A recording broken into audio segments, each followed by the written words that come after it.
आज मैं आपको बीए पाठ प्रथम के होम साइंस द्वितीय के एक टॉपिक शैशव काल के पाचन संबंधी रोगों के बारे में जानकारी दूंगी। उससे पाचन संबंधी रोगों को जानकारी देने से पहले मैं एक जनरल रोगों के प्रारंभिक लक्षण बता देती हूँ, ताकि आपको पता चल जाए कि शिशु अगर बीमार होता है तो हम कैसे पहचानें कि वो बीमार है। क्योंकि छोटे बच्चे में तो पता नहीं चलता, क्योंकि वो खाने के लिए भी रोता है और वो गीला हो जाता है तो भी रोता है। तो हम उस चीज़ का अंदाज़ा नहीं लगा पाते कि उसके पेट में दर्द है क्या, उसके तकलीफ़ कहाँ है। तो कुछ जनरल साइन एंड सिम्टम्स हैं जो कि हम पहचान सकते हैं कि बच्चा कैसे और क्यों रोता है या क्या तकलीफ़ है, या हम कैसे पहचानें कि उसके कोई पाचन संबंधी रोग हैं। सबसे पहली चीज़ है भूख का कम लगना। दूसरी चीज़ है शौच में अनियमितता, व्यवहार में परिवर्तन, शरीर के तापमान में परिवर्तन, उसकी क्रियाशीलता में परिवर्तन, त्वचा में परिवर्तन, चेहरे में परिवर्तन, भार में परिवर्तन, निद्रा में परिवर्तन, आवाज़ में परिवर्तन, बेचैनी, माँ के सामीप्य के को अधिक रहना, मतलब बार बार माँ की तरफ, माँ की गोद में जाना चाहता है और वो गोद से नहीं उतरता है। अब ऐसी कंडीशन अगर हम बच्चे की देखते हैं शैशव काल में, तो हमें उसको ये गौर करना चाहिए, उसका तापमान अगर हम डॉक्टर के पास नहीं ले जा पा रहे हैं तो कम से कम हमें उसका हर 4 घंटे में अंतराल में शिशु का तापमान नोट कर लेना चाहिए। हाथ पैर कहीं दुख रहे हैं या उसके कोई तकलीफ़ है चोट वोट की, तो वो भी एक बार को चेक कर लेना चाहिए। सिर, पैर, पेट सब पे हाथ को छूकर देख लेना चाहिए कि दर्द कहाँ है। अगर शिशु को सर्दी खांसी है तो उसकी आवाज़ को ध्यानपूर्वक सुनकर हमें पता चल जाएगा कि हमें उसको कैसे सही करना है, क्या सर्दी लग गई है या क्या है। उसकी जो लैट्रिन वगैरह है उसको देख के भी हमें एहसास हो सकता है कि सर्दी लगी है क्या। इसके बाद में शिशु को एक आरामदायक बिस्तर पे रखना, सुलाना चाहिए। स्वच्छता और भोजन की स्वच्छता को पूरा ध्यान दें। शिशु का फिर पानी उबाल के दिया जाए। ये एक जनरल इंसान कह सकते हैं कि ये साइन एंड सिम्टम्स देखने के बाद हमें ये पता चल जाता है कि शिशु के तकलीफ़ है। अगर ये समझ में आ जाए कि इसको पाचन संबंधी रोगों को संभावित लक्षण हैं, जैसे उसके भोजन के प्रति अरुचि है, दूध उलटना, कब्ज या पतले दस्त आदि, तो हम समझ सकते हैं कि वो पाचन संबंधी रोग से ग्रसित है। अतिसार हो तो अतिसार मतलब उल्टी और दस्त होना, तो कोई भी बच्चा हो सकता है। अतिसार असंक्रामक भी हो सकता है, संक्रामक भी हो सकता है। अब असंक्रामक में जीवाणुओं से संक्रमण नहीं होता है, बस माँ के दूध के अलावा अगर अपन कुछ भी देते हैं तो वो उल्टी दस्त करता है। और ये कई बार ये भी होता है दांत निकलते हैं तब भी उल्टी दस्त करता है, तो वो संक्रामक नहीं है, संक्रामक है। अब संक्रामक अतिसार ये हो सकता है कि हम कुछ गलत उसने खा लिया है या ई कोलाई जीवाणु का संक्रमण हो गया है और उसका उपचार के लिए हमें डॉक्टर के पास जाना पड़ता है। और कहते हैं कि अगर असंक्रामक रोग है तो हमें एहसास हो जाता है कि दांत निकल रहे हैं या इसके तकलीफ़ है पेट में, या माँ का दूध के अलावा जो दिया वो एलर्जी कर रहा है। तो ये सब बातें हम गौर कर सकते हैं। तो डायरिया किस कारण से हुआ, ये जानकारी हासिल करनी पड़ती है। अगर ई कोलाई के हिसाब कारण हुआ है तो हमें दवाई लेना ज़रूरी है। एंटीबायोटिक बिना लिए ई कोलाई का इलाज नहीं हो सकता। बच्चा 24 घंटे में 5 से 30 बार तक मल त्याग करता है, ये लक्षण होंगे अगर वो उसको डायरिया है तो। और मल एकदम पतला होगा और तीव्र गंध व झाग वाला होगा। मल में खून और श्लेष्मा भी हो सकता है और बच्चे का मल त्याग करने में अधिक जोर लगाना पड़ता है। मल त्याग करने से पूर्व और बाद में पेट में तीव्र दर्द होता है उसके। बार बार मल त्याग करने से शिशु कमज़ोर हो जाता है। दस्त के साथ वमन भी हो सकती है, यानी कि उल्टी भी हो सकती है, और शरीर का ताप 100 से 104 डिग्री तक फ़ारेनहाइट तक हो जाता है। उल्टी दस्त के कारण बच्चे के शरीर में जल और लवण का निरंतर हानि होती है और डिहाइड्रेशन होने की संभावना रहती है। प्यास अधिक लगती है, त्वचा सूखी हो जाती है, आंखें न चमक विहीन हो जाती हैं और आंखें के नीचे काले घेरे हो जाते हैं। अब कारण क्या है, क्यों ऐसे लक्षण शो हो रहे हैं? बच्चे को आहार देने में अनियमितता करी है हमने। दूध बोतल वगैरह निप्पल वगैरह जो है वो धोए नहीं है, या माँ के हाथ वगैरह गंदे हैं। बच्चे को आवश्यकता से अधिक दूध पिला दिया है, या बच्चे को ऊपर का दूध अधिवसा युक्त दिया है, या बच्चे को ठंडा या बासी दूध दिया है, या अपने माताओं ने गरिष्ठ भोजन या मसालेदार खाना खा लिया है, जो अब वादी करने वाले खाद्य खाए हैं। सर्दी खांसी जुकाम बुखार हो, या दांत निकलने वाले हों, या मौसम में अधिक सर्दी या गर्मी का होना। इन सभी कंडीशंस में जब हम ऐसे लक्षण देखें तो केवल माँ का दूध ही दिया जाना चाहिए, वो सबसे सेफ है।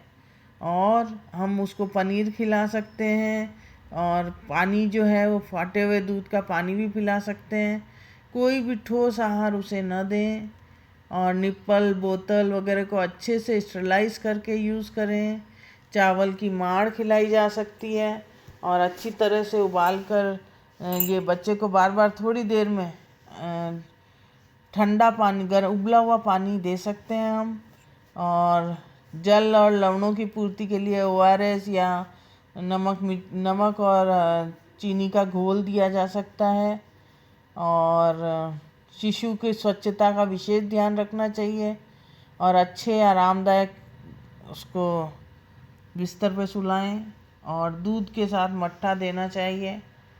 अगर हम दूध दे रहे हैं, अगर ऊपर का दूध दे रहे हैं तो उसके स्थान पर अगर हम मट्ठा देंगे तो वो ज़्यादा बेहतर है।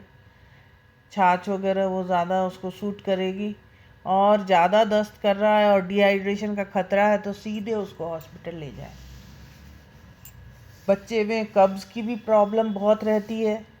कब्ज़ में जो नियमित रूप से मल त्याग नहीं कर रहा है, कड़ा मल निकल रहा है, कभी कभी इतना कड़ा हो जाता है कि उसको जोर लगाना पड़ता है और बच्चे को बहुत तकलीफ़ होती है। तो या ये बात ध्यान रखें कि वो रोज़ मल त्याग करे, तो उसको गौर रखें।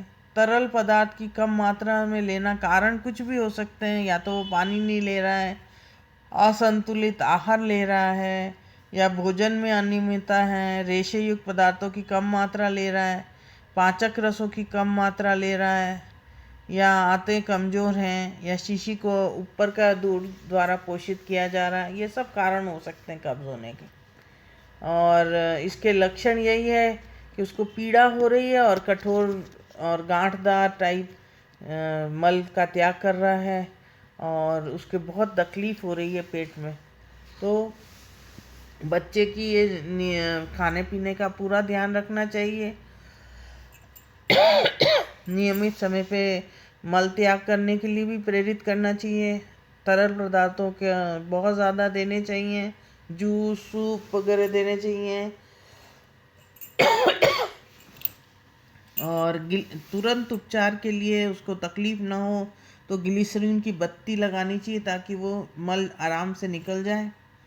और गुट्टी वगैरह पिलाते हैं, ग्राइप वाटर पिलाते हैं, है ना, मिल्क ऑफ मैग्नीशिया दे सकते हैं, है ना, और उल्टा लेटाकर उसको थपकाते हैं ताकि गैस निकल सके। तो ऐसी कंडीशन में हम ये सब कुछ कर सकते हैं। तीसरा जो पाचन संबंधी रोग हो सकता है वो पेट में दर्द है, हो सकता है गैस बनने से पेट में दर्द होना, और इसमें बच्चा ज़ोर ज़ोर से रोने लगता है, पैर पटकता है, दूध नहीं पीता है, और उसके पेट में बहुत दर्द होती है। और जब भी कभी आहार में प्रोटीन की मात्रा की अधिकता हो जाती है तो बच्चे के पेट में गैस बनती है। और अगर वो ऊपर के दूध से पोषित है तो ये ध्यान रखना चाहिए कि कहीं भैंस का दूध तो नहीं दे दिया है, या दूध में कोई गड़बड़ तो नहीं है। अगर ज़्यादा गाढ़ा हो तो उसे पतला करके देना चाहिए। और हो सकता है कि आहार के साथ तरल पदार्थों की कम मात्रा दिए हो तो उसके निचले भाग में दर्द होगा, और उसके निचले भाग को अगर हम सूखे कपड़े या गर्म पानी की बोतल से सिकाई करें और या पेट में हल्की मालिश करें तो गैस बाहर निकल आएगी। सोडियम कार्बोनेट डालकर बोतल में पिलाएं और हल्के गुनगुने हींग के पानी डालकर लेप और नाभि की चारों ओर रगड़ें। ग्राइप वाटर पिला दें, पतला दूध करके दें। और अगर आपको लगे कि घरेलू उपचार से फ़ायदा नहीं मिल रहा तो सीधे चिकित्सक के दिखाना ज़्यादा बेहतर होता है बच्चे को। कई बार उसको बच्चे को फिर एक और रोग है कि उसको भूख ही नहीं लगती है। इससे मतलब ये है कि ये जैसे जैसे बढ़ रही है उम्र तो उसको भूख बढ़नी चाहिए, पर प्रतिदिन आहार लेना बंद कर रहा है। तो समझ लीजिए कि क्या कारण है। तो बच्चे को भूख क्यों नहीं लग रही है, उसके कई कारण हो सकते हैं। अपच हो सकता है, पाचक विकार हो सकते हैं, कब्ज हो सकते हैं, या वो बच्चा अधिक थका हुआ है तो उसको भूख नहीं लगेगी। तो हमें ये ध्यान रखना चाहिए कि बच्चे के लिए प्रति हम जानकारी रखें कि उसने कब खाया है, कितने घंटे में हमें उसे दूध देना है। ये सब बातें हमें गौर करनी चाहिए। पेट में गैस बन गई है तो उसको फट से हमें ये देखना चाहिए कि उसकी एक्सरसाइज कराएं या उसको पेट के बल पे लेटाएं। और उधर जो फूला हुआ है तो उंगलियों से बजाने पे ढोल की तरह आवाज़ आ रही है तो वो गलत तरीके से या तो हमने दूध पिला दिया, भारी दूध पिला दिया, या अपच हो गया, या भूख अधिक से जल्दी जल्दी मात्रा में उसने भूख के कारण पी लिया। तो उन सभी केसेस में वो तकलीफ़ होती है उसको। तो उसी तरीके से ग्राइप वाटर वगैरह पिला के हींग के पानी के पेट में मसल सकते हैं और शिशु को साफ उबला हुआ पानी दें तो उससे भी काफ़ी फ़ायदा पड़ेगा। अब आता है दूध का पलटना या वॉमिटिंग। वॉमिटिंग भी पाचन संबंधी रोगों में आता है और उल्टी होना बहुत ही आम बात है। ज़्यादा दूध पी लेता है तब भी वो उलट देता है। शिशु का पाचन संस्थान कमज़ोर हो जाता है तो भी वो उल्टियाँ करता है। अधिक प्रोटीन वसा युक्त खाना खाता है तो भी उल्टियाँ करता है। अपच हो तो भी उल्टियाँ करेगा और दूध पिलाने के समय नियमितता नहीं हो तो भी वो उल्टी करेगा। और हमने दूध पिलाने के साथ ही उसको पेट के बल लेटा दिया या उछाल रहे हैं या उसको खिला रहे हैं तो उस केस में भी वो उल्टी कर सकता है। जब भी हम ऊपर के दूध को पिलाएं तो हमें पूरी ध्यान रखना चाहिए कि हमें बोतल को बहुत क्लीन करना है, स्टरलाइज करने के बाद ही उसे दूध पिलाएं। शिशु को स्तनपान या बोतल का दूध सही तरीके से पिलाएं। लेट के कई लेडीज़ पिलाती हैं तो उससे गैस बनती है बच्चे के पेट में, इसलिए लेट के नहीं पिलाना चाहिए। शिशु जो बच्चा है निर्धारित समय पर निर्धारित मात्रा में ही दूध देवें और दूध पिलाने के बाद पेट के बल न लेटाएं। पेट में कीड़े होना बहुत आम बात है और बच्चे क्योंकि ज़मीन से उठा के कोई भी चीज़ खा लेते हैं, ज़मीन में मिट्टी वगैरह में भी हाथ लेके मुंह में ले लेते हैं, तो ऐसे में उनके गोल कृमि, सूत कृमि, अंकुश कृमि कोई भी घुस सकते हैं उनके पेट में। ये कीड़े गोल कृमि जो है वो 8 इंच लंबे होते हैं, केचुए की तरह गोल होते हैं और धड़ को अपेक्षा नुकीले होते हैं। ये आंतों में रहते हैं, सिर धड़ की अपेक्षा ज़्यादा नुकीला होता है। और ये कीड़े भोजन, जल, कच्ची साग सब्जी के माध्यम से आंतों में पहुंच जाते हैं और प्रजनन क्रिया और उनकी वृद्धि होती है। इनके अंडे 2 माह में वयस्क हो जाते हैं और शरीर में कीड़े पहुंच जाते हैं और फिर अपच, पेट दर्द, पेट का फूलना, ये सब होता है। इसी तरीके से सूत्रकृमि जो है ये भी मतलब बच्चों में पाए जाते हैं। इसका छोटा और सफ़ेद रंग का होता है ये आकार, और छोटे आंत में पाए जाते हैं और अंडे गुर्दा मार्ग से पास देते हैं और गुर्दा मार्ग में खुजली होती है और गुर्दे मार्ग में हाथ में खुजाने से अंडे उंगलियों के संपर्क में आ जाते हैं और गंदे हाथ से भोजन जल करने से वो दूसरे व्यक्ति में पहुंच जाता है। गुदा मार्ग में खुजलाहट, बच्चे में बिस्तर में पेशाब कर देते हैं, बार बार मलत्याग करने की इच्छा होती है। फिर हुकवाम्स या अंकुश कर्मी, ये छोटे आकार के कर्मी होते हैं जो आंतों में पाए जाते हैं और आंतों की दीवार में चिपक जाते हैं और रक्त चूसता है जिससे शारीरिक रक्त की कमी हो जाती है। ये कृमि जो है शरीर में रक्त अल्पता, कमजोरी और स्नायु दुर्बलता का लक्षण उत्पन्न करते हैं। बच्चों में विकास रुक जाता है, बच्चों की शारीरिक मानसिक रूप से कमज़ोर हो जाता है, पाचन शक्ति क्षीण हो जाती है, स्मरण शक्ति क्षीण हो जाती है, भूख समाप्त हो जाती है और बच्चा चिड़चिड़ा हो जाता है। शरीर में कीड़ों का प्रवेश का कारण गंदे हाथ से भोजन खाना, गंदे स्थानों, खेतों और मिट्टी में नंगे पैर घूमना, दूषित जल, फल और भोजन का सेवन करना, और बच्चों को मिट्टी से खेलने में भी कई बार ये जीवाणु घुस जाता है। बच्चों को मिट्टी खाने से रोकना चाहिए। मल त्याग करने के बाद अच्छी तरह हाथ धुलवाने चाहिए, और अगर हम स्वच्छता रखेंगे तो ये रोग नहीं होंगे। और पाचन संबंधी ये रोग जो हैं वो इसी कारण से हो सकते हैं कि या तो वो कोई चीज़ गलत उठा के, गंदी चीज़, ज़मीन पे पड़ी हुई चीज़ खा गया, या उसने हाथ सही ढंग से नहीं धोए, या वो ध्यान नहीं रखता है स्वच्छता का, और उसके नाखून अधिक बड़े हुए हैं, और इसीलिए भी हो सकता है। और जहाँ तक हो, बच्चों को ज़्यादा मीठा खाने को नहीं देना चाहिए। और इसी तरीके से कई चीज़ें ऐसी डेवलप हो जाती हैं जिससे कि उसको तकलीफ़ होती है। तो आज अपने पाचन संबंधी रोगों की जानकारी हासिल की है, और आप इसको रेफरेंस बुक के लिए मात्र कला बाय सुधा नारायण को रेफ़र कर सकते हैं। धन्यवाद।